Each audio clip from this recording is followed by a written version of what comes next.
Hello, Tom Lavecchia here, and we are excited about our next guest. But before we jump in, we just finished with Jeremy Slate, who is just killing it in the podcast game. We had some other folks on this week, Jared Glant, protege of Grant Cardone. Grant jumped on that call, and then we were excited about our inaugural recording with Nathan Chan. Today's guest is as special, if not more special, than our previous guest, because I like what this guy's about. Benjamin Warzinski is joining us from Chicago, and he's doing a lot of great stuff. So, Benjamin, how you doing today? I'm doing great. Thanks for having me on. And I'm looking at your website now. You run brandedworld.co, correct? Yes, correct. Okay, walk us through that. Okay, so Branded World is a brand strategy and design agency. So I help clients figure out their purpose and what they really believe in, why the brand exists. We go through their brand foundation, including their vision, their brand promise, mission statement, core values, and guiding principles that kind of sets the tone for how the brand will operate and will grow over time. And then I like to work through the story, build in the culture, design the experiences that the customers will have and interact with through different platforms. That could be mobile, it could be your website, it could be a physical live event or a store or an office. Whatever spaces you're operating in, we want to integrate those and create a seamless, frictionless experience that kind of immerses you, which is kind of the concept for the branded world. All right. I'm a digital marketer. So I love how you eloquently put out there that, hey, you got to get your message out. You got to get in the right medium. You got to get it at the right time. And then theoretically, the business will come. But you seem to be heavy on podcasts, which I'm getting into now, right? I want a podcast now. So walk us through, let's say, where do podcasts fit into your brand strategy and execution? And you can pick a fictitious client, or you can pick a real client. Okay, sure. Well, I think the beauty of podcasting is that it's an intimate experience. And you're basically talking as the podcast host, one to many, hopefully one to thousands and around the world. And so you can talk to your audience on a more intimate level, share stories, share training and tips. And they can be doing other things. They can be walking their dog. They could be doing dishes. They could be exercising. They could be driving in their car to work. Whatever they're doing, listening allows you to do that while you're doing other things, which I think is the beauty of podcasting. And so from a brand perspective, when you deliver a lot of value through your podcast, you can then create that deep relationship, which allows the listeners to want to learn more, and they can then go check out your website, maybe download a free PDF that you have with a training or something like that. So I think it's a really critical component, and I think it's something that will grow over time. Okay, now I'm a little fascinated by this because what you're doing is you're providing an experience for a client, but you're using kind of the different tools that's normally used. And I'm looking at your podcast page now. It looks like you use a different strategy. Like, for example, me, I'm taking it more of a person-centric approach, right? Top down is, sorry, we have some crazy cats here. Literally. Top down is, hey, somebody's famous. I put them out, and then anybody who's into that person will review them. And then bottom down is somebody who is less notable, like myself, will send out, and every person has 150 friends or people, so they'll listen in, right? So I take a people person approach, but you're taking more of a messaging of a topic, like 3 powerful strategies for a magnetic personal brand. I like that because it makes it not about the person, because not a lot of people like me, right? So if they don't like me, they're not going to listen. But if I like the topic, which these are pretty profound topics, you're taking more of a topical approach. So walk us through that strategy and how's it been working? Yeah, so my approach with the podcast is coming from a training perspective. So my purpose for the podcast is to provide powerful training that you can listen to and take actionable steps away from at the end of like the 20-minute podcast. So my I guess like so how I've been structuring it is I have these topics that I walk the listeners through, and then in my free toolkit membership, you can then download the worksheet that goes along with the podcast episode. So you can take away those action steps or the checklist or the worksheet to work through that exercise, whatever it is that I'm discussing. And that way the listeners can walk away with something from the podcast versus just the listening experience. They can also have some action to implement into their business. All right. So and this may be good, this may be bad. I separate my media property New Theory from my digital marketing agency. There's pros to it and there's cons to it, right? Mm-hmm. You seem to blend it, and you seem like you're born in Honolulu, right? You're from Chicago, so you're hopefully a straight shooter. I think you are. So walk us through. Do you only put your clients on as a value add? Do you do it to recruit clients? Or the third, hey, you know what? I'd love to have you on. And if you want to sign on, great. And if you don't, that's great as well. Walk us through your strategy of tying in your media production, and how does that fit in with your digital experience for your clients?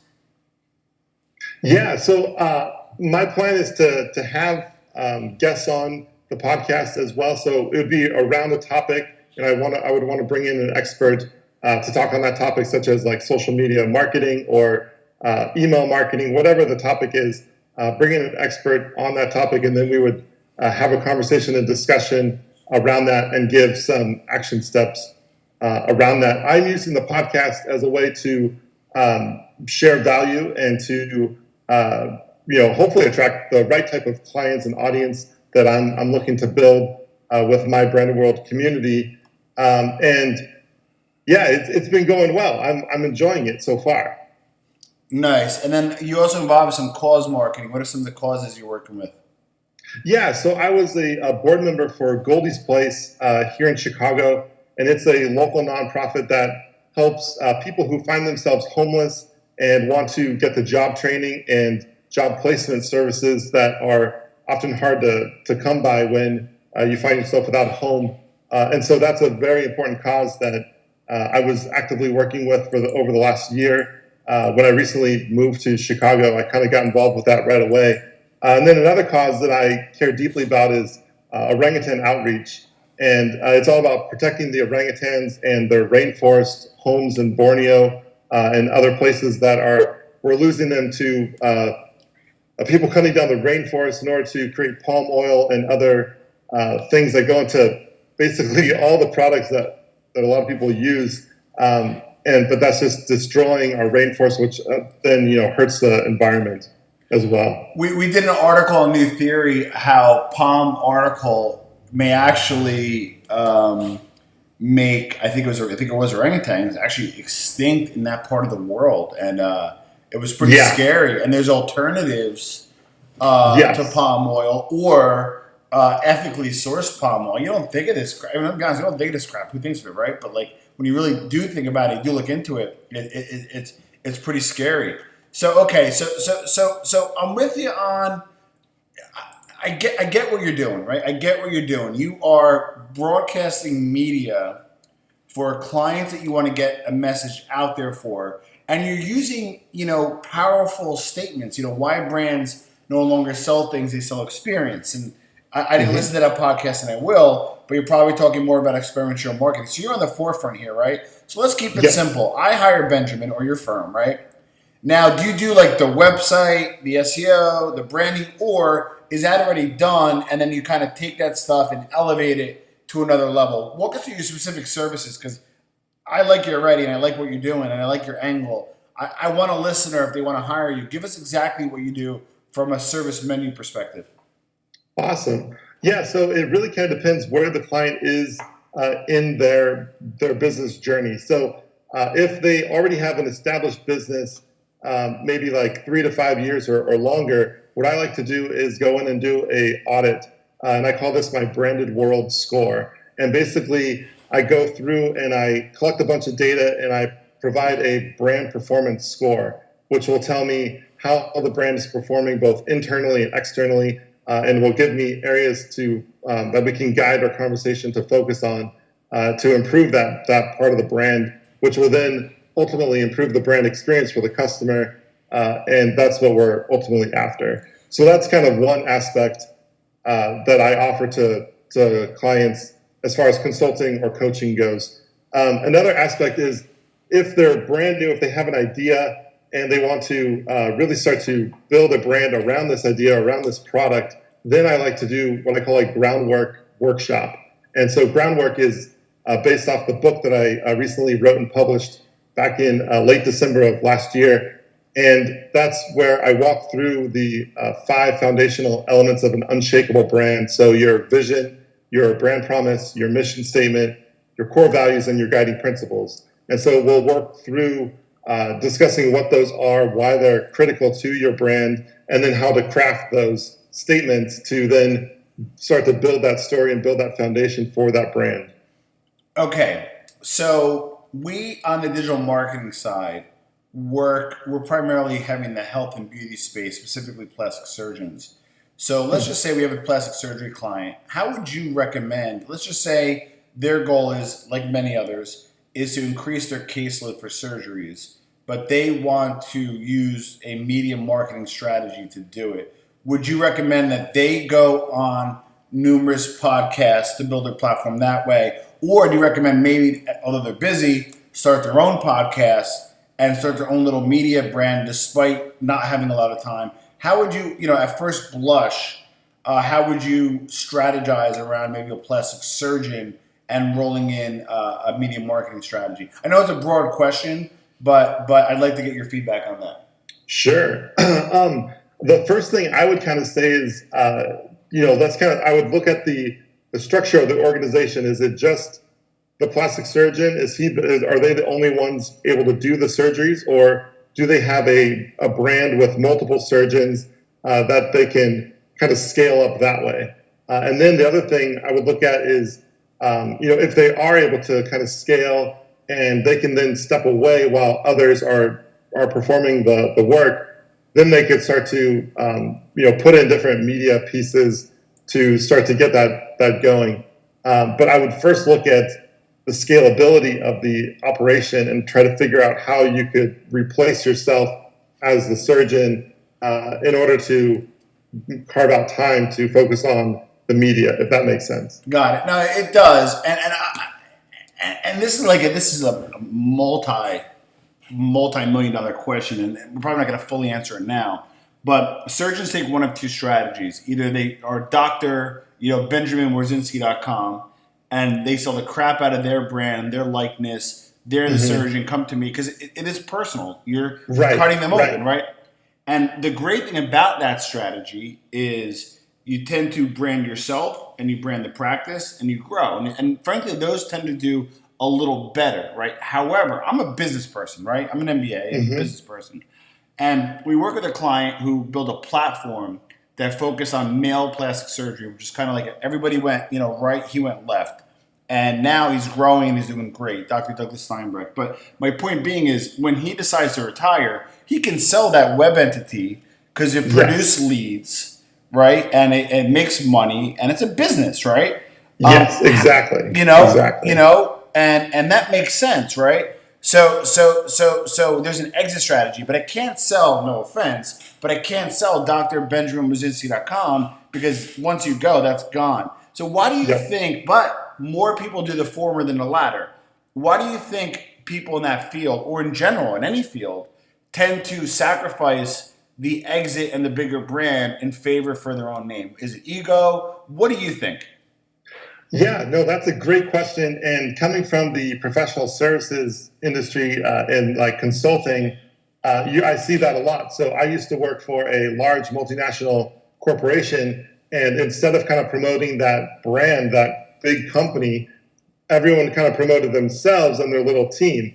But the things that happened was the client would get used to the project manager or program manager helping them and working with them, building that relationship. But when that program manager would leave that project, then the the project would kind of falter, and the client would be like, well, who's coming in now? Like, I don't know that person. Yeah. And they would want to have this really intimate relationship, which is fine. But the brand, the overall brand was, didn't have the value that should have been attached to it. Well, and so yeah. I caution consultants or doctors or what have you to build their personal brand and then link that to their company brand, so that you can have both independent, but then they can also integrate together. All right. So you brought a major point. I liked how you answered that. You definitely know what you're talking about. I started a digital marketing firm a few years back,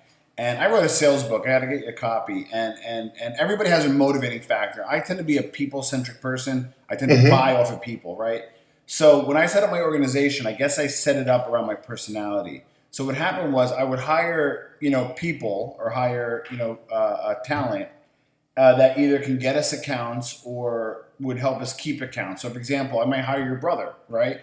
And what'll happen is I would, theoretically, my philosophy was, even if you suck, at least like Benjamin will stay on board just as long as your brother's here and just as long as we perform. As a company, obviously you got to perform, but you like this one person, and I kept people around longer off these assumptions, because what happened was when these people left, I still lost the accounts anyway, or they lost the accounts even while they were here. So you make a great point on not making it about the people per se within a company, but making it all about the service, brand, and organization. So what do you do to maybe minimize that? Do you create a generic email, help desk at Branded World, or do you have a project manager that gets intimate with the account, but you run that risk of them leaving? And let's be honest, some of these people start up their own shop. They don't care about NDAs and, et cetera. So how do you balance that boutique one-on-one intimate interaction, but with also, pardon my French, and not get fucked when the person leaves? Yeah, no, that's a great question. And, I think, going back, when you think about, when you start your company, it's all based off of you, because people know you. And so you're starting this company, and they kind of trust you, the person, versus the company that you're building when you're starting out. And I think where people don't take time, what they don't take time to do is to pull the characteristics and the personality traits from themselves and then apply it to the brand that they're building, so that the brand takes on those characteristics that people know, like, and trust, and then that can be transferred to the brand versus relying on the individual. So from having like a consultant or a project manager within, like, say, my organization, working with a client, onboard them and train them to continue to go back to the platform that we're building, and that the project manager is guiding the client through the platform and the process that we have created, and that's what the client is choosing to go through. So it's almost as if the person could be plug and play almost. I mean, you wouldn't want them to leave. Like, you want them to be part of your culture, but you also want it to be, I think, to the point where the brand owns the intellectual property, and so the people working for the brand want to help their clients move through that process. Got it. Make it a process-centric, not people, and make the brand the linchpin. Give us your biggest success to date from maybe a client perspective, a branding win, a brand we may know. Maybe it's a local brand that did well. Give us your biggest success to date from a brand perspective. Yeah, so one of my first clients, this was back in Hawaii. They're actually my hairstylist, and I was talking to them while I was getting a haircut, and they were like, "Yeah, I want to start my own salon and whatnot, and have this great idea for what to do." And so I actually worked with them, and we went through this entire process, and we developed the concept and what it would look like and the experience that she wanted to offer her clients. And she actually went through and opened her doors in Hawaii Kai, Honolulu, or Hawaii, and she's been successful ever since. And that was about 5 years ago. So that's probably one of my biggest wins. And then more recently, I guess, I've just been working with a lot of different types of companies. I'm now kind of getting into movies and working with them on their brand strategy for how they want to promote and launch their movies, and also getting into some more training with entrepreneurs. And so it's been really exciting. Nice. What's your biggest screw up to date? You don't have to mention the brand if you don't need to, but give us an example of maybe you gave a recommendation that didn't work out, or maybe you executed on a plan that you just missed the mark. Listen, we all have failures, right? So give us your biggest failure to date and what was your learning? Oh, wow. Gosh, I guess it would be, like more personal. I guess I'm just trying to think, like not taking action fast enough, I think is one of the things. Like, for example, my podcast, I wanted to launch a podcast ever since I moved to Chicago back in like July of 2015. And it took me, 2 years almost before I was able to actually like launch the podcast. And it was just from kind of fear of unknown and fear of, what are people going to think? What if I screw up the episodes? And so when I finally launched it a couple of weeks ago, I did have some major screw ups, and I had some people email me and said like, "Hey, great job, but I can't hear the sound, or like you cut out for like 5 minutes in this one episode." And I was like, "Oh my God!" Like, but without that, without them telling me, I wouldn't have known. And then I was able to go in and like fix the files and get it re-uploaded. But overall, that experience has been positive. Nice. So yeah, just getting out there and taking action is, I think, the biggest thing to learn from. Nice. I could probably talk to you forever. I really could. You're a smart guy. You know what you're doing. I am going to put a link to your site, brandedworld.co. So what are you working on these days specifically? Launching your podcast or what? And, if so, let's talk about your podcast a little bit. What type of guests, if you're listening into this podcast, would you ideally like to have on? I would love to have guests that are focused around anything business related. So if you're a designer, like a graphic designer or a UX designer, that would be amazing, because talking about those design elements and how they, subconsciously influence the customer to experience or choose different buttons, or choose different products or whatever, that's always really interesting to talk about. And I think it's a big part of the brand strategy. And then I'd also, love to talk to folks who are into, SEO, digital marketing, all kinds of stuff. Really, I'm just kind of looking for anyone kind of business related, and we can tie it back to the brand strategy and brand experience. Nice. And then where do you broadcast your podcast? What platforms?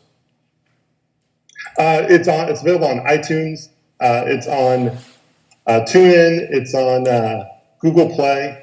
And it's on my website as well. Beautiful. Benjamin Warzinski of brandedworld.co. This guy's a rock star. I could really listen to all day. You know what you're doing. I'm going to send you a link, obviously, of the podcast. We would love some further contribution if there's interest, because I love what you're about. And keep us posted about your podcast. We'll listen in. And again, thank you very much. Any parting words before we conclude? Awesome. Well, thank you so much for having me, Tom. And I look forward to contributing to the New Theory website and continue our conversation. Awesome, brother. Be well. All right. Thank you. Ciao.